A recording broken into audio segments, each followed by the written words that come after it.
So what am I saying? For example, let me give you another example. We have been to US Africa. We have been to some other engagement with other countries. Now we have been invited for Russia-Africa Summit. We have made a decision, very respectfully as heads of state in Africa, that any engagement with other partners must be an engagement of equals. And for it to be meaningful,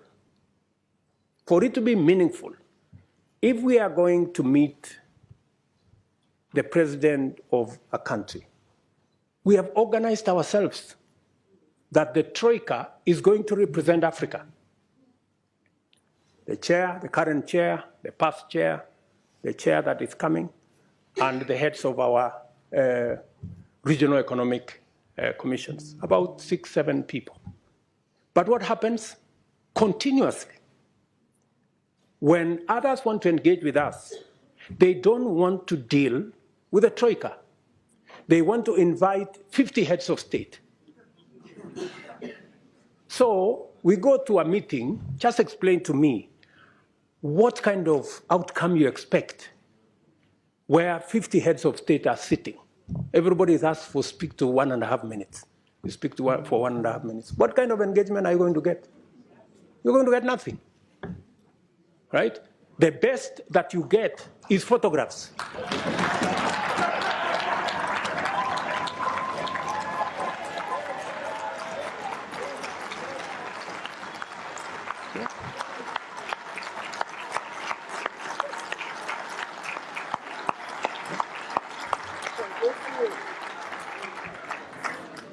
That's it.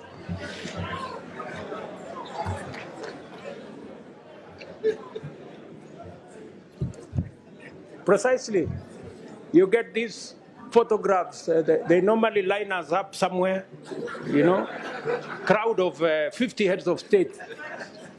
You know, and that's all we come home with, you know, because there isn't time to engage. Any serious country that wants to engage with Africa, yeah, must respect first our architecture. If we have said we are going to be represented by the Troika, why are you inviting 50 people unless you want to sabotage the whole discussion?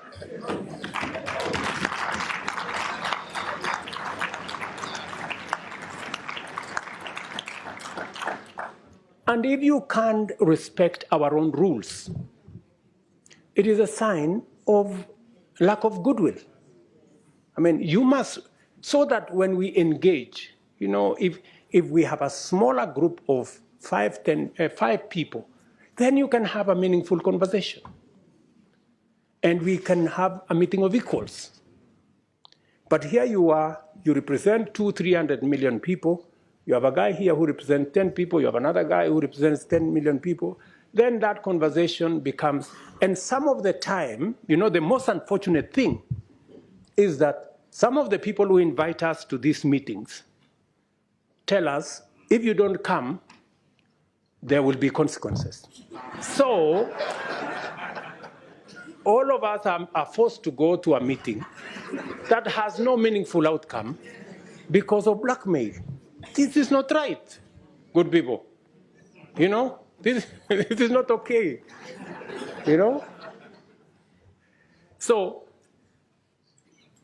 I have written to my brother who was here the other day that this time round, any other invitation, it must respect the rules of our continent. We have said any meaningful engagement, anybody who wants us to take them seriously, they must first respect our architecture. If they want a fruitful engagement, they should engage our continent in a manner that we can effectively represent our people and we can effectively discharge our mandate and articulate our issues, not in a crowd. We want to be effective. We want to engage. you know? So if you are one head of state and you want to engage all these people, surely, are you sincere, you know, in engaging in a crowd? Because some of these good people, they want to avoid any commitments, you know? They want to avoid any meaningful engagement. They just want a baraza and okay, pictures, and then we go.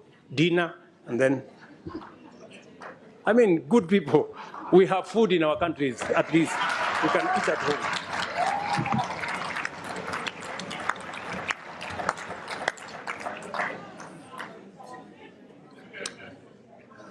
The Africa Union reform agenda must therefore become a priority this session. And you must, members of parliament, you must interrogate and conduct the process to ensure that structurally the roles of the Bureau, Summit, committees, regional caucuses, Secretariat, and Commission are rationalized to give Africa a fit-for-purpose continental governing body worth its name.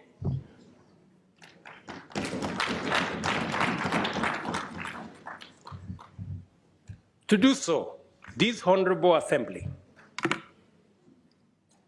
must urgently review the funding arrangements to ensure that Africa Union budgets are financed primarily by members and secondarily by external partners. In turn, this will require a mechanism where Africa Union member states are up to date with their contributions with regard to all our commitments.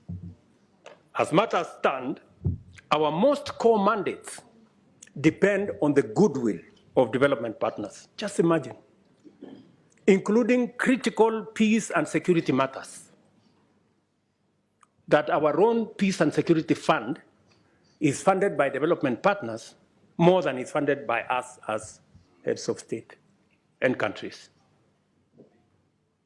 Good people, this needs to change.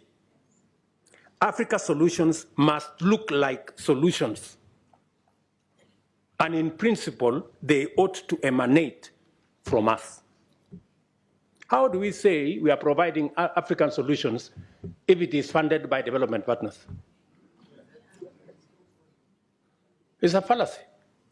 It means we have no capacity to provide Africa solutions if it is being funded by others. A case in point, we have a situation in Sudan. The generals in Sudan are bombing everything. They are bombing roads, they are bombing bridges, they are bombing hospitals, they are destroying airports, using military hardware bought by African money. Just imagine. We need to tell those generals to stop the nonsense. Yeah.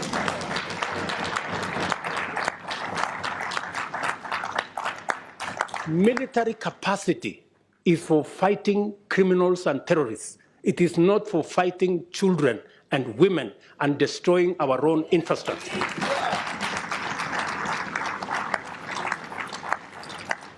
But as it is, we have no capacity to stop this nonsense in our own continent because our own peace and security fund is funded by others. We have a problem. But I'm telling you, we are going to correct this problem. It is us to do it.